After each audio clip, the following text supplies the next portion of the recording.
موضوع الدرس في أهوال السعداء وأهوال الأشقياء يوم القيامة، سورة الواقعة، تفسير ابن كثير. الحمد لله رب العالمين، والصلاة والسلام على أشرف الأنبياء وسيد المرسلين سيدنا محمد وعلى آله وأصحابه أجمعين. اللهم صل على سيدنا محمد وعلى آل سيدنا محمد كما صليت على إبراهيم وعلى آل إبراهيم في العالمين إنك حميد مجيد. أعوذ بالله من الشيطان الرجيم. بسم الله الرحمن الرحيم.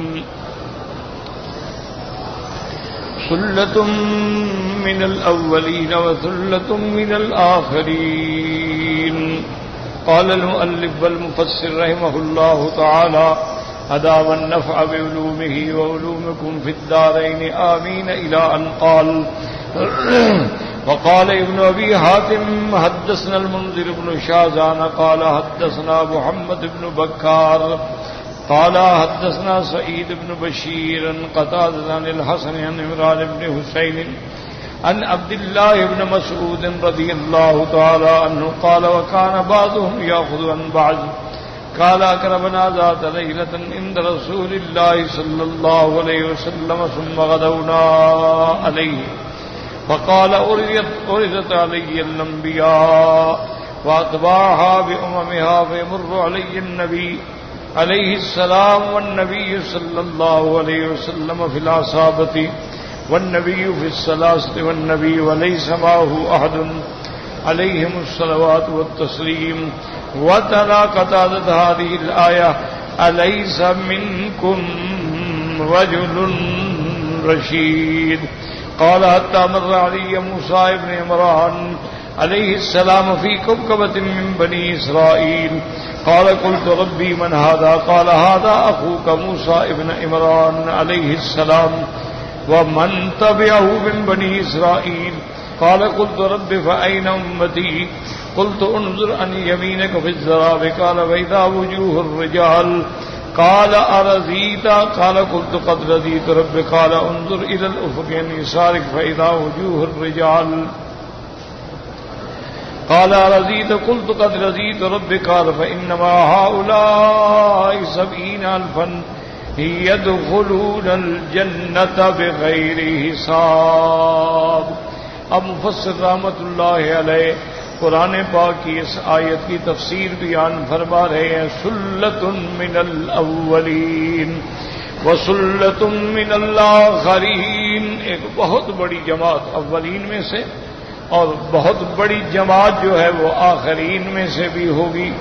تو جیسے الحمدللہ آپ پڑھ چکے ہیں کہ بعض علماء فرماتے ہیں حضرت نوح علیہ السلام سے لے کر حضور صلی اللہ علیہ وسلم تک یہ اولین ہیں، ان میں ایک بہت بڑی جماعت ہو، اور حضور صلی اللہ علیہ وسلم کی جماعت جو ہے وہ آخرین ہے، ان میں بھی ماشاءاللہ ایک بہت بڑی جماعت ہوگی.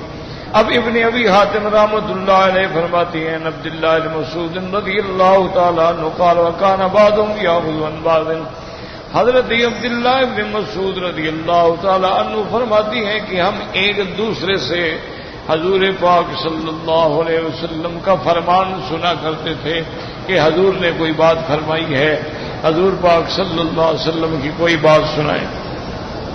قال: أكرهنا ذات الليلة.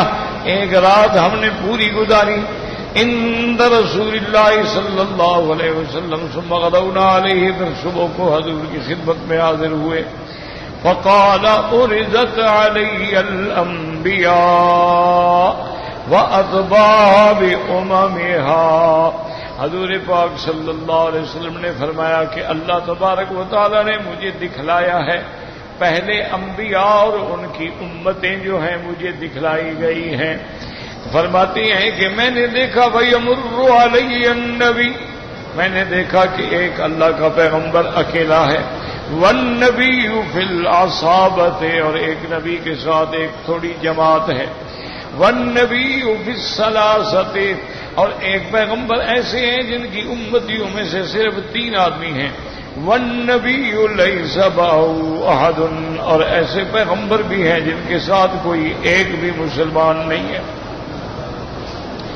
وَتَلَا قَتَادَةَ هَٰذِهِ الْآيَةَ أَلَيْسَ مِنكُمْ رَجُلٌ رَشِيدٌ۔ اللہ تبارک و تعالیٰ کے پیغمبر نے فرمایا تھا کیا تم میں کوئی ایک بھی عقل والا، ایک بھی سمجھ والا نہیں جو ہدایت قبول کر لے؟ تو بعض انبیاء ایسے بھی گزرے کہ جن کے ساتھ کوئی بھی امتی نہیں ہے۔ قال حتی مر علی موسیٰ ابن عمران، اس کے بعد حضور صلی اللہ علیہ وسلم فرماتے ہیں کہ حضرت موسیٰ ابن عمران گزرے تو میں نے دیکھا ماشاءاللہ ان کے ساتھ بہت بڑی جماعت ہے بنی اسرائیل کی، تو گویا میں حیران ہو گیا کہ شاید سب سے زیادہ امت جو ہے وہ ان کی ہے۔ اس لیے میں نے اللہ سے عرض کیا قلت من ھذا، میں نے پوچھا ہے میرے اللہ یہ کون ہے؟ اللہ تبارک و تعالی نے فرمایا انظر ھذا اخوک موسیٰ ابن عمران ومن تبعہ من بنی اسرائیل۔ اللہ پاک نے فرمایا کہ میرے محبوبی حضرت موسیٰ علیہ السلام ہیں اور ان کے ساتھ بنو اسرائیل کے وہ لوگ ہیں جو آپ پر ایمان لے آئے اور آپ کے تابع ہوئے۔ قال قلت رب فأین امتی، میں نے سوال کیا مولا پھر میری امت کدھر ہے؟ قال انظر عن یمینک فی الضراب، اللہ نے فرمایا کہ اپنے داہنی طرف میدان میں نظر ڈالو۔ جب میں نے دیکھا تو صرف مجھے انسان نظر آتے تھے، اتنا بڑا مجمع تھا۔ اس کے بعد اللہ نے فرمایا ارضیت، میرے مدنی آپ راضی ہو گئے؟ میں نے کہا قد رضیت ربی، میں راضی ہوں اپنے رب پہ۔ قال انظر الی الافق عن یسارک، آپ نے فرمایا اب اپنے بائیں طرف نظر ڈالو۔ فاذا وجوه الرجال، میں نے دیکھا کہ سب آدمی ہی آدمی ہیں اور ان کے چہرے ہی چہرے، اتنا بڑا عظیم اجتماع۔ قال ارضیت، اللہ نے فرمایا میرے مدنی محمد مصطفیٰ صلی اللہ علیہ وسلم کیا آپ راضی ہو گئے؟ قلت قد رضیت ربی، حضور پاک فرماتی ہیں میں نے عرض کیا مولا میں راضی ہوں۔ اللہ نے فرمایا میرا مدنی یہ سب آپ کی امت ہے۔ فإن مع هؤلاء، اور ان کے علاوہ ان کے ساتھ ایسی بھی آپ کی امت ہے 70,000 70,000 يدخلون الجنة بغیر حساب، جو اللہ تبارک و تعالیٰ کی رحمت سے جنت میں داخل ہوں گے جن پر حساب ہی نہیں ہوگا۔ تو اب بات سمجھیں کہ اللہ نے جتنے پیغمبر بھیجے ہیں، جتنے انبیاء اور رسول بھیجے ہیں علیہم الصلوات والتسلیم، وہ سب برحق ہیں، اور انبیاء کی ذمہ داری یہ ہے کہ اللہ کا فرمان پہنچا دیں بس۔ آگے کوئی اسلام لے آئے نہ لے آئے یہ پیغمبر کی ذمہ داری نہیں ہے۔ انما علیک البلاغ، میرے محبوب آپ پر صرف پہنچانا ہے کہ بات پہنچا دیں۔ وعلینا الحساب، پھر ان کا حساب تو ہم پر ہے، کون ایمان لایا کون نہیں لے آیا، آپ کی ذمہ داری ختم ہو۔ تو اس لیے یاد رکھیں کہ جس پیغمبر پر کوئی ایک بندہ بھی ایمان نہیں لے آیا تو پیغمبر کے ذمہ تو کوئی بات نہیں ہے۔ یہ تو اس دور کی امت کی بدقسمتی ہے، جیسے لوط علیہ السلام کی قوم ہے، سب کے سب برباد تباہ ہو گئے، کوئی بھی نہ بچا۔ اللہ نے فرشتوں نے کہا اسرِ بِأَہْلِکَ، اپنے بچوں کو لے کے بس آپ نکل جائیں، اس کے بعد تو کوئی نہیں بچا۔ ساری کی ساری قوم جو تھی برباد ہو گئی۔ اسی طرح بعض انبیاء کرام ایسے بھی ہوں گے جن کے ساتھ 3 آدمی ہوں گے، بعض کے ساتھ 10 آدمی ہوں گے، بعض کے ساتھ تھوڑے زیادہ ہوں گے، اور امتوں کے اعتبار سے پھر سب سے بڑی امت جو ہے وہ حضرت موسیٰ علیہ السلام۔ حضرت موسیٰ علیہ السلام کی امت جو ہے بنسبت باقی امتوں کے سب سے بڑی امت، اس کے بعد جو ہے سب تمام انبیاء میں سے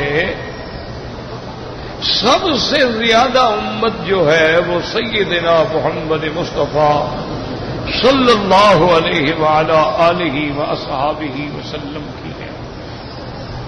صحیح حدیث میں آتا ہے کہ موسیٰ علیہ السلام جب حضور کی امت کو دیکھیں گے تو حیران ہوں گے کہ یا اللہ، میرے بعد اللہ تیرا پیغمبر آیا اور عمر بھی چھوٹی سی ہے، 63 سال عمر ہے، 40 سال کے بعد نبوت ملی ہے، یعنی کل 23 سال، اور اس میں اتنا لوگ اسلام لے آئے، تو اس میں تو کوئی شک نہیں یہ غبطہ ہوتا ہے۔ انبیاء چاہتے ہیں ہم پر بھی لوگ ایمان لے آتے اور جہنم سے بچتے، یہ حسد نہیں ہوتا، حسد تو حرام ہے اور انبیاء گناہوں سے پاک ہے، اس کو کہتے ہیں کہ غبطہ۔ اور پھر اس میں شان محمد مصطفیٰ بھی ہے صلی اللہ علیہ وسلم کہ اللہ امت بھی دکھلاتے ہیں اور فرماتے ہیں حل رضیت یا محمد، راضی ہو گئے ہو کہ نہیں، یہ شان مصطفیٰ صلی اللہ علیہ وعلی آلہ واصحابہ وسلم تسلیما کثیرا کثیرا۔ اسی لیے آثار میں آتا ہے سیدنا علی رضی اللہ تعالی عنہ جب کوفے میں تشریف لے گئے، چونکہ آپ کے زمانے میں دارالخلافہ جو ہے وہ مدینہ منورہ سے آپ نے تبدیل کر دیا تھا کوفہ میں، اور اس کی کئی وجوہات تھی، لیکن سب سے بڑی وجہ یہ تھی کہ حضرت عثمان کے زمانے میں جو مدینہ منورہ میں خون ریزی ہوئی، حضرت عثمان شہید ہوئے، اس لیے حضرت علی نہیں چاہتے تھے کہ اب آئندہ خدا نہ کرے کوئی فتنہ فساد ہو تو مدینہ منورہ میں نہ ہو، تو انہوں نے بھی مدینہ منورہ کی تقدس کے لیے، شان کے لیے دارالخلافہ جو تھا اس کو بدل دیا، چونکہ ان کے دلوں میں مدینہ منورہ کا بہت بڑا احترام، اسی لیے تو حضرت عثمان مظلوم شہید ہو گئے نا، ورنہ ابتدا میں جو منافقین تھے، جو متعصبین تھے، جو مفسدین تھے، وہ تو 50-60 آدمی تھا،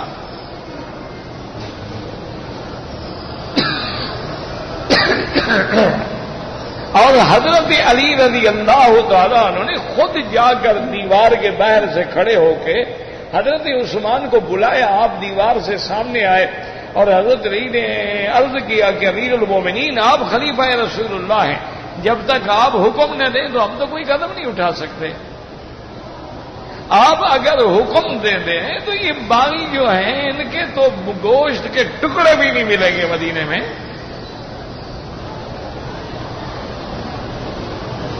حضرت عثمان نے فرمایا کہ علی، تمہاری محبت کا، تمہارے جذبات کا میں شکر گزار ہوں، لیکن یہ باغی مجھے قتل کرنا چاہتے ہیں، میں نہیں چاہتا کہ میری وجہ سے حضور کے شہر میں خون بہایا جائے، مجھے قتل کرنا چاہتے ہیں کر دیں، میں حکم نہیں دے سکتا کہ کسی کو قتل کیا جائے، اور وہ بھی مدینہ منورہ میں۔ حضرت علی خاموش ہو گئے، تو اس لیے حضرت علی رضی اللہ تعالی عنہ نے دارالخلافہ جو تھا وہ تبدیل کر دیا، لیکن تقدیر کے فیصلے کون بدل سکتا؟ اپنی طرف سے احتیاط تو بالکل بہت اچھی بات ہے، لیکن بعد میں جب واقعہ حرہ پیش آیا تو 3 دن تک مدینہ منورہ پہ ایسے معلوم ہوتا تھا کسی آدمی کو سورج ہی نظر نہیں آیا، اور اتنا فساد مدینہ منورہ میں ہوا جس کا کوئی تصور بھی نہیں ہے۔ یہ اللہ کی مرضی ہے. اللہ چاہیں تو مسجد اقصی یہودیوں کے قبضے میں چلی جائے. اللہ چاہیں تو مسجدوں کو ہندو گرا دیں. اللہ چاہیں تو مسجدوں کو مندروں میں بدل دیا جائے. یہ اس کا نظام ہے. اس کے قضاء و قدر کے فیصلے میں کوئی دخل نہیں دے سکتا. لازماً اس میں کوئی شک نہیں ہے کہ اس کے پس منظر میں لازم ہماری کوتاہی، ہمارے گناہ، ہماری غفلت، ہماری دین سے دوری ہوتی ہے. کہ جب مسجدیں ویران ہو گئیں، اب دیکھیں نا، آپ جائیں، آپ پاکستان میں، بنگلہ دیش میں، انڈیا میں اور ملکوں میں بھی آپ جا کے دیہاتوں میں ذرا سفر کریں، دیکھیں کہ ایک دو نہیں، ہزاروں مسجدیں ویران ہیں. نماز پڑھنے والا کوئی نہیں، اذان دینے والا کوئی نہیں. مسجدیں ہیں لیکن نہ پانی ہے، نہ وضو کی جگہ ہے. کوئی آتا ہی نہیں تو کوئی وضو کا انتظام کیوں کرے گا؟ بعض آپ شہروں میں بھی جا کے دیکھیں کہ عظیم الشان مساجد ہیں. یعنی مساجد دیکھ کے آدمی کا دل باغ باغ ہو جاتا ہے اور حیران ہوتا ہے کہ اس دور میں کتنا پیسہ لگایا ہوگا اللہ والوں نے. لیکن آپ جناب صبح کی نماز پہ جائیں، 10 آدمی، 20 آدمی، 25 آدمی بیٹھے، اور وہ بھی کون ہوتے ہیں؟ بوڑھے، بالکل جو ریٹائر ہو چکے ہیں. لکڑی پہ آنے والے 70 سالہ، جن کو گھر والے سونے نہیں دیتے، کھانستے رہتے ہیں، کہتے ہیں چلو نکل جائے، دادا جان چھوڑے، مسجد جائے، کہیں جائے، ہماری جان تو چھوڑے نا. وہ لوگ جوان ایک بھی نہیں دیکھیں گے ہم. تو جب ہم اللہ کے گھروں کو اس طرح ویران کر دیں گے تو پھر اس کی بھی غیرت ہے، وہ بھی چھین کے دشمنوں کو دے دیتے ہیں. ایک دور تھا جب مرکز علم تھا اسپین، ہسپانیہ، مرکز علم تھا غرنا تھا، مرکز علم تھا جہاں کی لائبریریوں میں اتنی کتابیں تھیں کہ جس کا آپ تصور بھی نہیں کر سکتے ہیں، اور جس کی مسجدیں جو ہیں ایک ایسی عظیم تاریخی عمارات تھیں کہ جن کو آج بھی بندہ دیکھ کے پاگل ہو جاتا ہے. ایک وہ وقت بھی آیا کہ انہی مسجدوں میں کافر کھڑے تھے، مسلمانوں کو نکال دیا گیا، وہی غیر اللہ کی عبادت ہوئی. مسلمانوں کے کتب خانے جو ہیں وہ دریا برد کر دیے گئے. کیوں؟ وجہ کیا ہے؟ آخر آپ اس پہ غور کریں، سمجھیں وجہ کیا ہے کہ مسلمانوں کے نام سے تو دنیا کانپتی تھی. حضرت عمر کے نام سے تو دریائے نیل کانپتا تھا. حضرت عمر کے نام سے تو ہوائیں حکم تعبیر کرتی تھیں. صحابہ کے ہاتھ اٹھانے سے تو بادلوں کو جوش آ جاتا تھا، برس پڑتے تھے. صحابہ نے اگر کھجور کی ٹہنیاں کاٹ کے دشمن سے لڑائی کی ہے تو وہ تلوار سے زیادہ تیزی سے کام کر رہی تھی. صحابہ کی نصرت کے لیے فرشتے اتر آتے تھے، ان کے جنازوں کو کندھا دینے کے لیے فرشتے آ جاتے تھے. آج کیا بات ہے؟ آخر غور کریں، تدبر کریں کہ ہر جگہ مسلمان کار مذلت میں گر گیا ہے، اس پر کوئی آنسو بہانے والا نہیں ہے.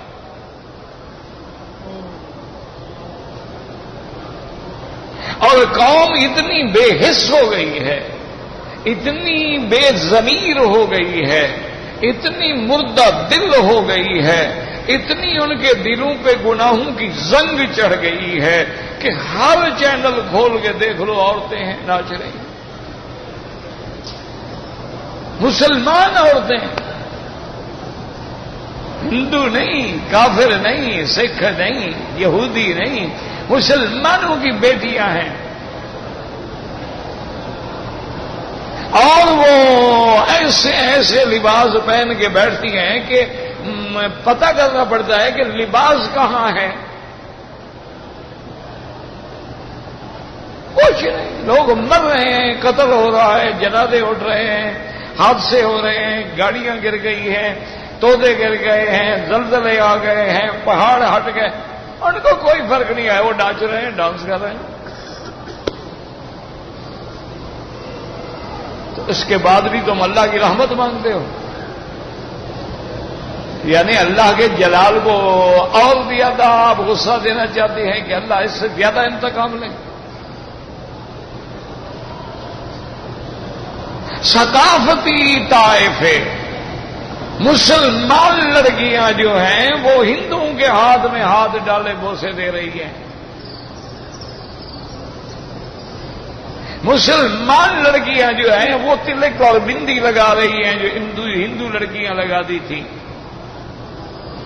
مسلمان لڑکیاں ہیں جو وہ ساڑی باندھتی ہیں کہ آدھا پیٹ اور آدھی پشت ظاہر ہو. مسلمان لڑکیاں ہیں جن کی قمیض کی آستینیں یہاں تک ہیں. مسلمان لڑکیاں ہیں جنہوں نے اگر برقع بھی پہنا ہے تو برقعے پر بھی انہوں نے سونے چاندی کے کام کرائے ہیں کہ مجھے کوئی نہ دیکھے تو برقعے کی وجہ سے تو دیکھے.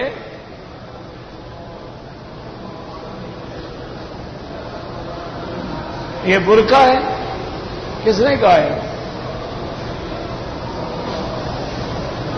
یہ ہاتھوں پہ کام ہے اور سینے پہ کام ہے اور پشت پہ باقاعدہ نشان بنے ہوئے ہیں اور پھر جناب بالکل ہے سیدھی وسط میں لکیر کھینچی ہوئی ہے. یہ کیا ہے؟ اور باغیرت مسلمان ان بیٹیوں کو دیکھتا ہے اور زندہ ہے، اس کا ضمیر اتنا مردہ ہو گیا ہے کہ وہ بول بھی نہیں سکتا.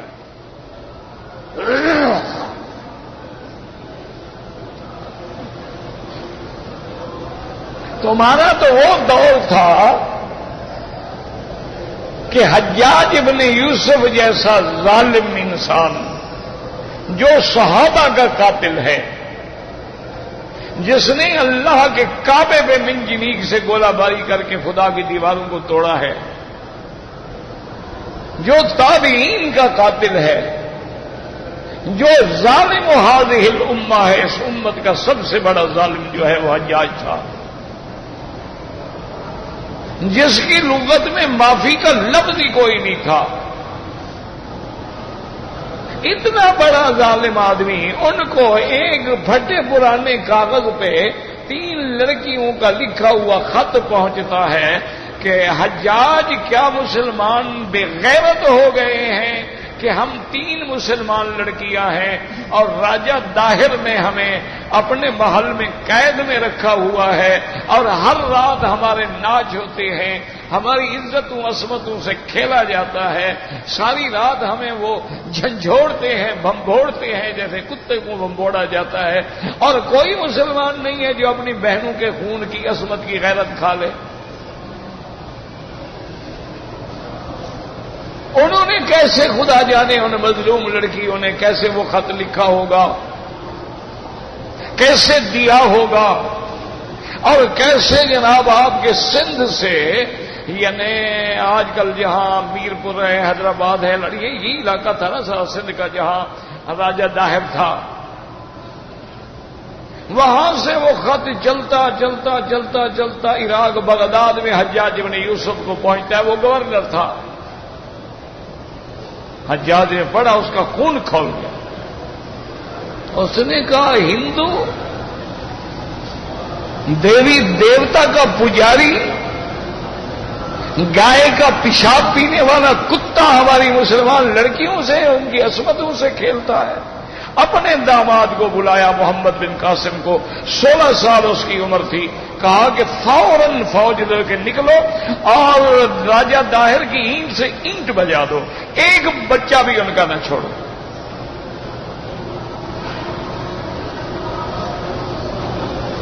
اب آپ اندازہ کریں کہ وہاں سے اونٹوں پہ قافلہ نکلا. ہوائی جہاز تو نہیں تھے نا کہ 4.5 گھنٹے میں آ جائیں. اس زمانے میں بحری جہاز تو نہیں تھے نا کہ 15-20 دن مہینے میں پہنچ جائیں، وہ تو اونٹوں پہ چلنے والا قافلہ ہے۔ اچھا چلو کتنا فوج لے کے چل پڑا ہوگا؟ کوئی 50,000 فوج لے لی ہو، کوئی 500 800 1000 آدمی۔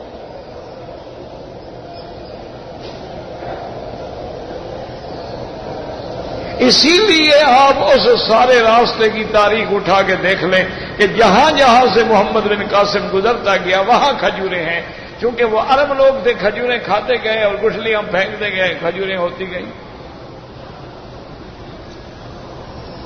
اور جب محمد بن قاسم وہاں سے نکلا ہے، ملتان آیا، وہاں سے آیا چلتے چلتے، اور جب چلے تھے تو لوگ یوں ملتے گئے اور کارواں بنتا گیا محمد بن قاسم کی فوج میں۔ جس نے بھی سنا کہ ایک غیور عرب ہماری بیٹیوں کا بدلہ لینے کے لیے عرب سے چلا ہے تو سب لوگ کھڑے ہو گئے۔ اس نے جناب راجہ داہر کی فوج اور اس کی قوت اور اس کے محل اور اس کی شہزادیاں اور اس نے ایک ایک کو ایسا چن کے بدلا لیا کہ تاریخ میں لکھا ہوا ہے کہ باب الاسلام جو ہے وہ سندھ ہے، جہاں سے محمد بن قاسم نے آ کے اسلام کو دوبارہ زندہ کیا۔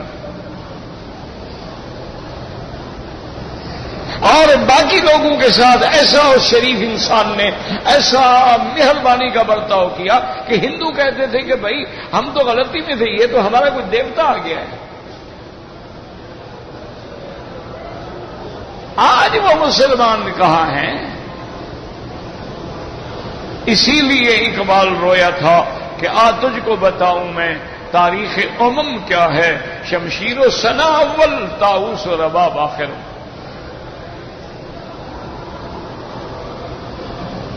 اسی لیے شورش نے لکھا تھا کہ یا اللہ وہ امت جس کی ابتدا اسماعیل سے ہوئی تھی آج وہ مغلیہ میں کھو گئے۔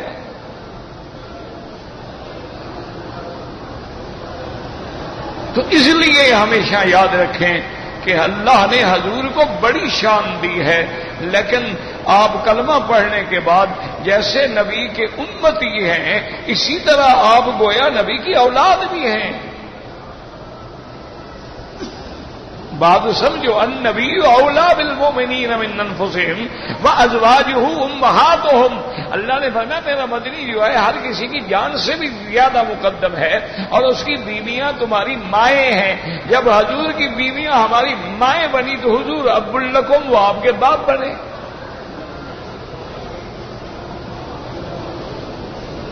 تو اس لیے علماء نے لکھا ہے کہ جب آدمی کلمہ پڑھتا ہے اور کلمہ شہادت ادا کرتا ہے، جہاں وہ مسلمان بنتا ہے وہاں وہ محمد مصطفیٰ کی اولاد میں بھی آ جاتا ہے، اتباع میں بھی آ جاتا ہے۔ اسی لیے اللہ نے درود میں کرم فرمایا ہے کہ اللہم صلی علی سیدنا محمد وعلی آل سیدنا محمد، اہل نہیں فرمایا آل فرمایا، تاکہ حضور کی اولاد پہ، ازواج پہ اور حضور کے کلمے پڑھنے والے جو ہیں ان پہ بھی رحمت آ جائے۔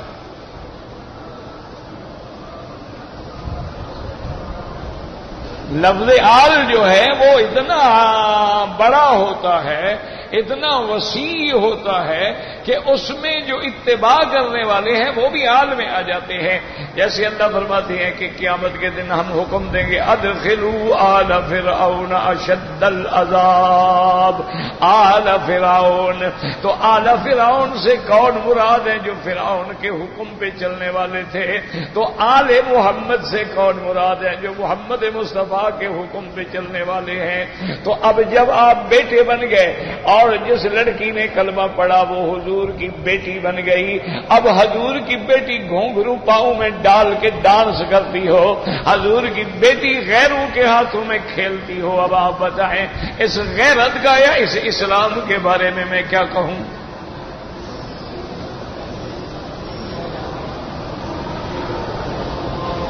کہ وہ بنت ہیں، وہ بنت محمد مصطفیٰ ہیں۔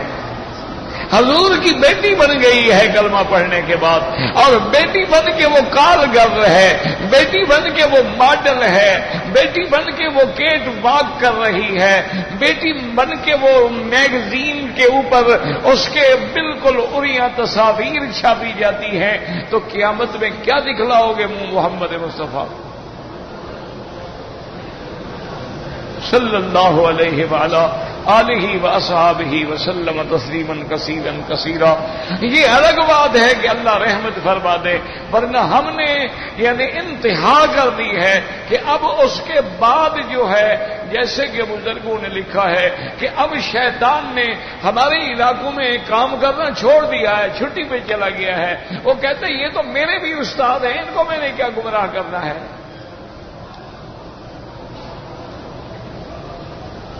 وہ کہتا ہے جو کام ان کو آئے ہیں وہ تو مجھے بھی کبھی نہیں آئے۔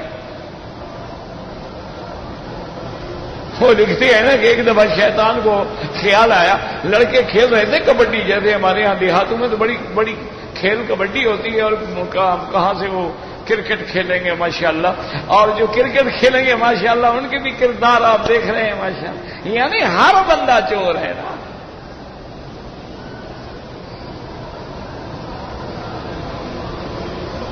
کوئی ایک آدمی تو مجھے بتاؤ، اگر ایک آدمی ریڑھی لا کے کوئی پھل بیچ رہا ہے، اس نے بھی ماشاءاللہ چکر چلایا ہوا ہے، گلے سڑے اندر ہیں اور اچھے اوپر ہیں۔ کوئی آدمی ماشاءاللہ ہلدی بیچ رہا ہے، اس میں بھی اللہ کی رحمت سے اینٹ کا روڑا پیس کے ملایا ہوا ہے۔ کوئی آدمی ماشاءاللہ گندم بیچ رہا ہے، نیچے سے گیلی ہے اوپر سے سوکھی ہے۔ کوئی آدمی چاول بیچ رہا ہے، اوپر سے کرنل ہے اور نیچے سے چورا ہے۔ یہ مسلمان ہے؟ کس نے کہا ہے آپ کو؟ کس نے آپ کو کہا ہے مجھے؟ ان کو پھر کسی حجاج کی ضرورت ہے۔ اب ان کے سروں کی فصلیں پک چکی ہیں، ان کو پھر کسی ایسے بندے کی ضرورت ہے جو آگے جامع مسجد میں کھڑے ہو کے اعلان کرتا تھا، اور نے کہا بات سنو، اللہ نے مجھے جو بھیجا ہے پتہ ہے کیوں بھیجا ہے؟ تمہارے سروں کی فصلیں پک چکی ہیں، اور فصلیں جب پک جاتی ہیں تو کاٹی جاتی ہیں، مجھے اللہ نے کاٹنے کے لیے بھیجا ہے۔ اور آج کے بعد اس نے کہا کوئی گھر کا دروازہ بند نہ کرے، آج کے بعد کوئی اپنے مال کی رکھوالی نہ کرے، آج کے بعد کوئی آدمی رات کو گھر کا پہرا نہ دے، جس کا نقصان ہوگا میں دوں گا۔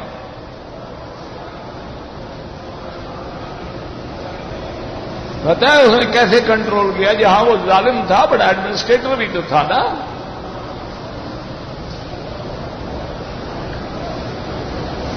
ایک سال کے بعد ایک آدمی نے رپورٹ کی، وہ ایسے کھڑا ہوا تھا سڑک پہ، ایک آدمی آیا، اس نے کہا کہ جناب گورنر صاحب فلاں جگہ پر چینی کی ایک بوری پڑی ہے، تو مہربانی فرما کے کسی کو حکم دیں کہ اٹھا لے، اللہ جانے کس کی ہے۔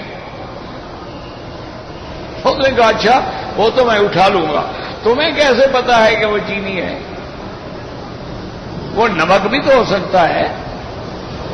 انہوں نے کہا نہیں میں نے انگلی ڈال کے چکھا تھا، دیکھا تھا۔ اس نے کہا اچھا اس کی انگلی کاٹ دو، جاؤ۔ انہوں نے کہا یہ انگلی لگانے کا حق تمہیں کس نے دیا تھا؟ چکھنے کا حق کیسے؟ جاؤ، ایسی انگلی رہنی نہیں چاہیے جو دوسروں کے گھر کے اندر چلی جاتی ہو۔ اس لیے اسلام کہتا ہے نا ہاتھ کاٹو، کیوں؟ یہ دوسرے کے گھر میں چلا گیا، دوسرے کی جیب میں چلا گیا، اب لمبا ہو گیا، چھوٹا کرو اس کو، ٹنڈا کرو بدبخت کو۔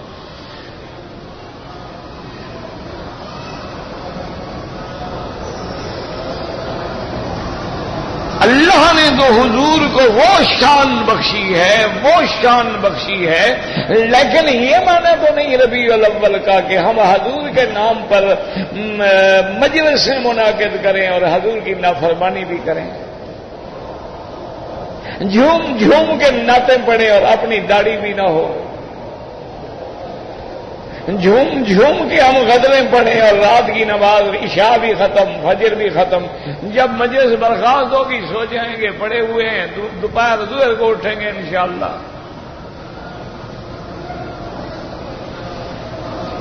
یہ کہاں کا ہے میلاد ہے کہ دف لے کے دف کا اور مزامیر کے ساتھ حضور کی نعت کہی جا رہی ہے؟ مزامیر تو آلات شیطان ہوتے ہیں۔ مسلمانوں، سرکار دو جہاں کی عزت و عظمت کی قدر کرو۔ اگر آپ کو حضور سے محبت ہے تو حضور کی اتباع کرو۔ فتبعونی، یہ اللہ نے قرآن میں کہہ دیا، میرا محبوب آپ ان کو بتلا دو، فتبعونی یحببکم اللہ، تم میرے متبع بن جاؤ، اللہ تمہیں اپنا محبوب بنا لیں گے۔ اتباع محمد مصطفیٰ، اطاعت محمد مصطفیٰ، عشق محمد مصطفیٰ، کہ تیرے لباس میں، تیرے گھر میں، تیرے اٹھنے میں، تیرے بیٹھنے میں، تیرے چلنے میں، تیرے عمل میں، قول میں، فعل میں، ہر چیز میں تصویر نظر آئے محمد الرسول اللہ صلی اللہ علیہ وعلی آلہ وسلم۔ اسی لیے آپ دیکھ لیں کہ میرے مدنی کے لاکھوں صحابہ ہیں، حضور کا اہل بیت ہے، آپ کی ازواج مطہرات ہیں، آپ کی بنات ہیں، سیدہ فاطمہ الزہرا ہے، ان کی اولاد حضرت حسن حسین ہیں، خود سیدنا علی ابن عم النبی المصطفیٰ ہیں۔ ان سب کو تو کبھی سمجھ نہیں آیا کہ 12 ربیع الاول کو ہم بھی میلاد بنا لیں۔ ان کو عشق نہیں تھا یا تمہاری جتنا ان کو عقل اور علم نہیں تھا؟ یہ دلیل نہیں ہوتی کہ جی ٹھیک ہے قرآن میں تو حکم نہیں ہے، حدیث میں نہیں، لیکن اگر ہم کرتے ہیں تو کام تو اچھا ہے نا۔ یہ کیا اگر سے بھی کوئی دلیل ہوتی ہے؟ آج اگر عشاء کی نماز امام صاحب 4 رکعت کے بجائے 6 رکعت پڑھا دیں، اللہ کی نماز ہے نا، اگر 2 رکعتیں زیادہ پڑھا دیں، اللہ کے بندے دین میں اگر مگر نہیں ہوتا کہ اگر کر لیں، نہ اگر نہ مگر، یہاں تو ایک حکم ہے، غلامی محمد مصطفیٰ، اتباع محمد مصطفیٰ، اطیعوا اللہ واطیعوا الرسول، اللہ کی اطاعت کرو اور میرے رسول کی اطاعت کرو۔ ہاں تمہیں محبت ہے، ساری رات بیٹھ کے درود شریف پڑھو، تمہیں محبت ہے چلتے پھرتے درود شریف پڑھو، تاکہ ان دنوں میں کم از کم 10-10 ہزار درود شریف ایک امتی پڑھے۔ چلتے ہو درود پڑھو، بیٹھے ہو درود پڑھو، طواف کر رہے ہو درود پڑھو، اور فیصلہ کر لو کہ میرا اللہ، میں فیصلہ کرتا ہوں کہ آج کے بعد میری زندگی کے جتنے لمحات ہیں میں حضور کی بالکل اتباع میں گزاروں گا۔ یہ نہیں ہو سکتا میرا عزیز کہ جمعہ میں حضور نے فرض 2 رکعت پڑھائی ہے، اگر کوئی کہے یار نماز ہی ہے نا اللہ کی، اگر ہم 4 رکعت پڑھا دیا کریں تو مگر اللہ کا قہر نازل ہوگا۔ حضور کی شان دیکھیں، حضرت علی رضی اللہ تعالی عنہ جب آپ پہنچے ہیں کوفہ میں تو آپ نے فرمایا کہ یا اہل کوفہ، آپ نے فرمایا کوفے والوں، تم تو یہ سمجھتے ہو کہ قرآن میں رحمت والی، رجا والی، امید والی آیت جو ہے وہ جو اللہ نے فرمایا ہے کہ یا عبادی الذین اسرفوا علی انفسہم لا تقنطوا من رحمت اللہ، اللہ نے فرمایا بندے اگر گناہ ہو گیا ہے میری امید رحمت سے نا امید ہے نہ ہو، میں گناہ بخشنے والا ہوں۔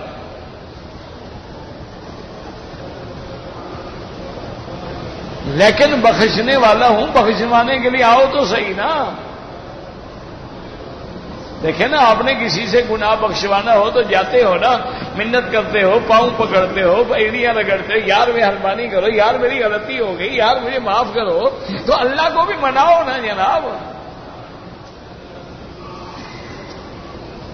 دوستوں کو منتوں سے مناتے ہو، برادری کو منتوں سے مناتے ہو، خدا کو نافرمانی سے مناتے ہو۔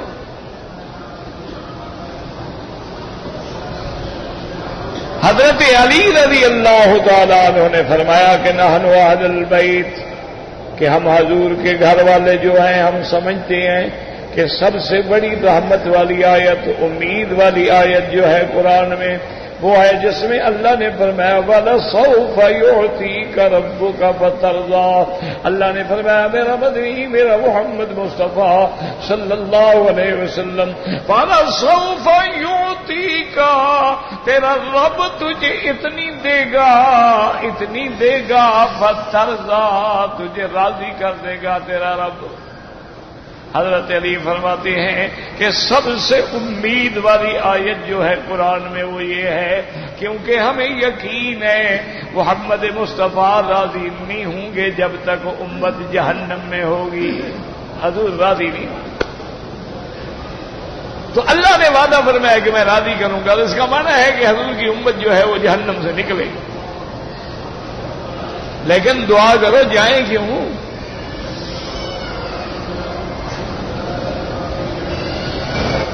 اسی لیے حضور صلی اللہ علیہ وسلم فرماتے ہیں کہ قیامت والے دن اشفاء فاشفاء فاشفاء، میں شفاعت کروں گا، میری شفاعت سے جماعتیں نکلیں گی، پھر میں دوبارہ شفاعت کروں گا، پھر اور جہنم سے جماعتیں نکلیں گی، پھر میں اور شفاعت کروں گا، پھر اور جہنم سے جماعتیں نکلیں گی، حتی یقال لی هل رضیت یا محمد، حتیٰ کہ میرا رب مجھ سے پوچھیں گے کہ میرا مدنی راضی ہو گئے؟ اب تو تیری سفارشیں ہم نے منظور کر لی ہیں، شفاعتیں سن لی ہیں، تیرے امت کے جہنمیوں کو نکال تو راضی تو ہو گئے ہو۔ حضور فرماتے ہیں میں عرض کروں گا رضی تو ربی، رضی تو ربی، رضی تو ربی، میں عرض کروں گا مولا میں راضی ہو گیا، میں راضی ہو گیا، میں راضی ہو گیا، لیکن میری امت کے کچھ لوگ جن کے دل میں مثقال ذرۃ، ایک ذرے کے برابر ایمان ہے، وہ تو ابھی تک جہنم میں ہیں۔ اللہ پاک فرمائیں گے میرا مدنی آپ کی شفاعت ہم نے مکمل کر دی ہے، اب ان کو چھوڑو میں اپنی رحمت سے نکال دیتا ہوں۔ اللہم اجرنا من النار، اللہم اجرنا من النار۔ دعا کریں اللہ ہمیں حضور کی غلامی نصیب فرما دے، حضور کا عشق نصیب فرما دے، اور دل سے دعا کرو، کعبے میں بیٹھے ہو، ہم ضرور گناہ گار ہیں، ہماری آنکھیں بھی گندی ہیں، زبان بھی پلید ہے، لیکن ارحم الراحمین ہے، ہمیں خواب میں حضور کی زیارت نصیب۔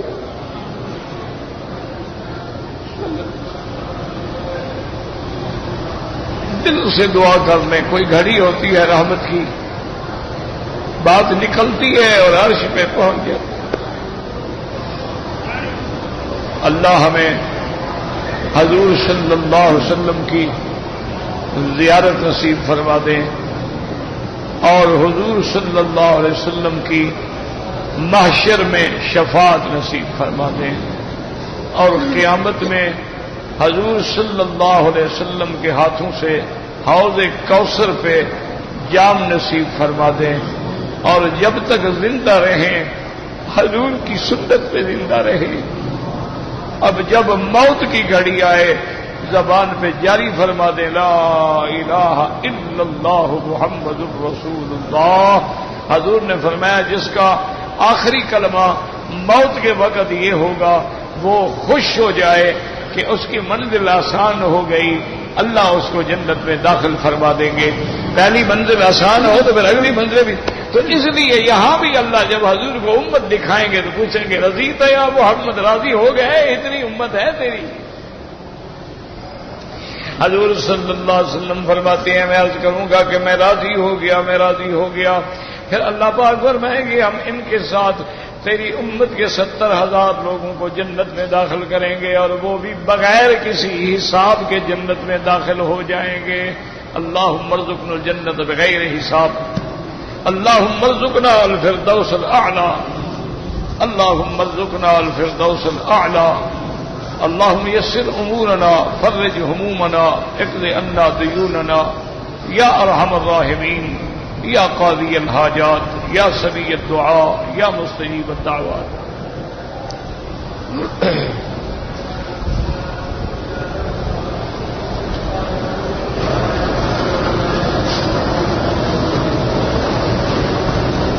کہتے کہتا ہے جی کہ انٹرنیٹ پر کافروں نے ایک سوال لکھا ہے کہ ہر ایک آدمی کو ہر بات کہنے کی آزادی ہے،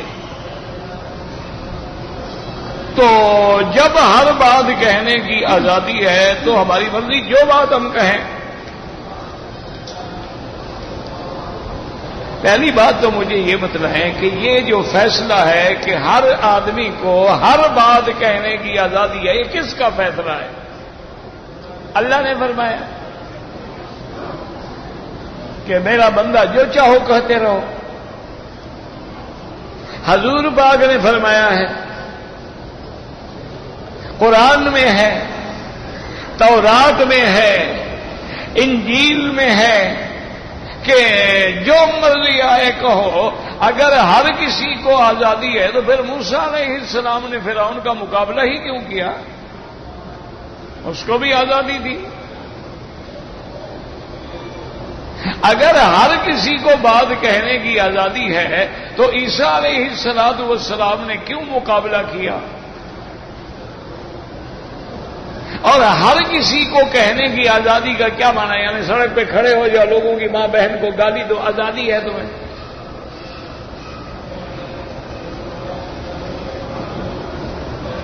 یعنی سڑک پہ کھڑے ہو کر لوگوں کو گالیاں دینی شروع کر دو، کیوں؟ یہ کیوں جی؟ آزادی ہے، ہر کسی کو آزادی ہے، جو مرضی ہے میں کہوں۔ اچھا، اسی طرح اگر لوگ آ کر تیری بیٹی سے عشقیہ باتیں کریں، ان کو بھی آزادی ہے۔ تیری گھر والی کو پھسلا کے باتیں کر کے لے جائیں، ان کو بھی آزادی، ہر کسی کو آزادی ہے، جو مرضی ہے کہے۔ یاد رکھو، ہم مسلمان ہیں، ہم اللہ کے فرمان کے پابند ہیں، کرامن کاتبین یعلمون ما تفعلون۔ اللہ نے فرمایا میں نے دو بندے بٹھا رکھے ہیں، تم جو بھی کہو گے وہ لکھتے ہیں، جو بھی کرو گے وہ لکھتے ہیں، اور پھر ہم نے تم سے ایک بات کا سوال کرنا ہے اور جواب لینا۔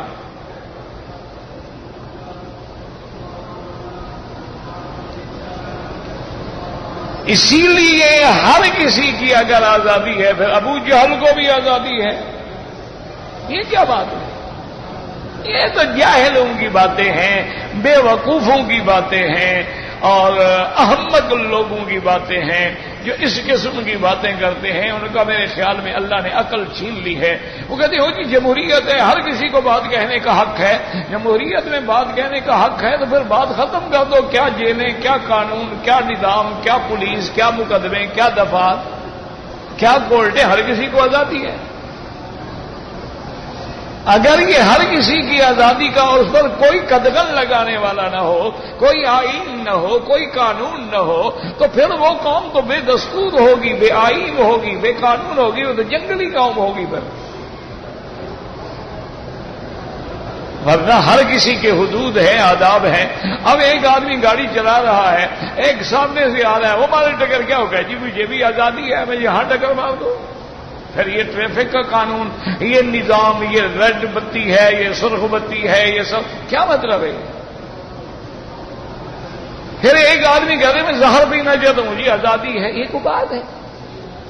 یہ تو ان لوگوں پر باتیں ہیں جن کو اللہ نے عقل چھین لیا ہے۔ ہمارا تو ایمان ہے کہ ہمارے ایک ایک ذرے پر محاسب ہے۔ وَمَن يَعْمَلْ مِثْقَالَ ذَرَّةٍ خَيْرًا يَرَهُ وَمَن يَعْمَلْ مِثْقَالَ ذَرَّةٍ شَرًّا يَرَهُ۔ اگر ہم درود پڑھیں گے تو رحمت نازل ہوگی، اور اگر ہم گالی دیں گے تو اللہ کا عذاب آئے گا۔ اسی لیے ایک دفعہ سیدنا ابو بکر صدیق رضی اللہ تعالیٰ عنہ سے ایک آدمی جھگڑ رہا تھا، حضور پاک بھی موجود تھے صلی اللہ علیہ وسلم۔ وہ جھگڑے میں بڑھتا گیا۔ حضرت ابو بکر خاموش رہے، صبر کرتے رہے، لیکن جب وہ حد سے بڑھ گیا تو حضرت ابو بکر نے بھی جواب دیا۔ جب حضرت ابو بکر نے جواب دیا، حضور چلے گئے۔ تو بعد میں سیدنا ابی بکر رضی اللہ تعالی عنہ نے آ کے عرض کیا کہ یا رسول اللہ وہ میرے ساتھ زیادتی کر رہا تھا اور آپ سن رہے تھے، اور جب میں نے جواب دیا آپ نے میری مدد کرنے کے بجائے چلے گئے۔ آپ نے فرمایا جب تم صبر کر رہے تھے وہ زیادتی کر رہا تھا، تیری نیکیاں بڑھ رہی تھی اور فرشتہ جواب دے رہا تھا، جب تم بھی جواب دینے پہ آ گئے اللہ نے کہا چھوڑ دو پھر ان کو ان کے حال پہ۔ یہ نہیں کہ جو مرضی آئے آزادی سے کہہ دو۔ ایک دفعہ کہہ دیا سیدنا ابی بکر نے کہ یا ابن امت السودا، حضرت بلال کو کیا ہے کالی لونڈی کے بیٹے، انہوں نے آ کے حضور سے شکایت کی۔ حضور نے فرمایا ابو بکر تیری زبان سے ایسا کلمہ نکلا ہے اگر میں دریا میں ڈال دوں تو کڑوا ہو جائے گا، تم نے بلال کو کیوں تانا دیا ہے کہ وہ کالی ماں کا بیٹا ہے؟ کسی کی ماں کالی ہے گوری ہے اللہ نے بنائی ہے۔ ساری زندگی پھر حضرت بلال کو حضرت ابو بکر کہتے تھے سیدنا بلال، تاکہ بلال راضی ہو جائے۔ یہ تھوڑا کہ جو مرضی آئے کہہ دو جی آزادی ہے جی، کیا آزادی ہے جی؟ کپڑے اتار دو آزادی ہے، حرام کھانا شروع کر دو آزادی ہے، شاستری کی طرح پیشاب پینا شروع کر دو اچھا اینٹی بایوٹک ہے، یہ بھی آزادی ہے۔ یہ کیا بات؟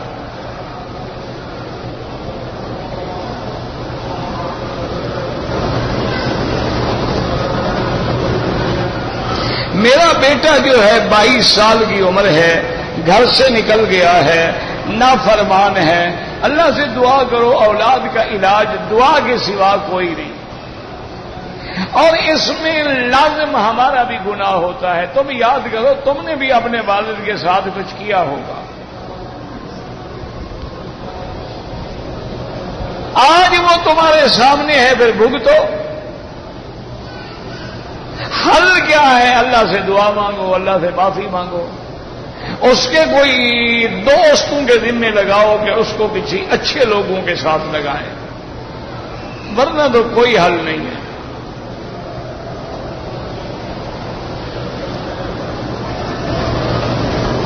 ہماری بیٹی بیمار ہے، اللہ ہر بیمار کو شفاء کاملہ عطا فرمائے۔